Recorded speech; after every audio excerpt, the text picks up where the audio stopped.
Do you know how your spending habits affect your happiness?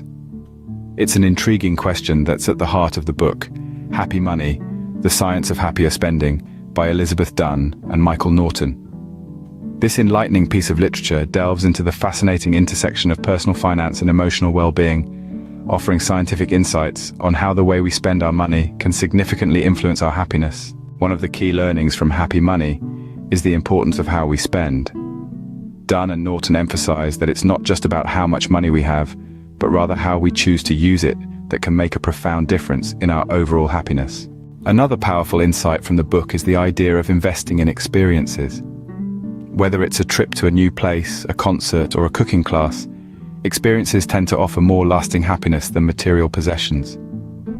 Furthermore, the book illuminates the joy of spending on others. This could be through gifts, acts of kindness, or charitable donations. There's a unique fulfillment that comes from using our resources to bring joy to others. On the topic of delayed gratification, the authors discuss how the anticipation of a future experience or purchase can heighten our happiness.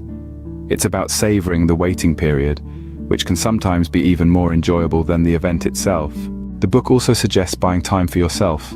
This could mean outsourcing tasks or reducing work hours, essentially using money to create more free time, which can lead to greater life satisfaction. Investing in relationships is another crucial point. Dunn and Norton underline the importance of putting time and resources into nurturing meaningful connections, contributing to long-term happiness. The authors caution against overemphasis on material possessions.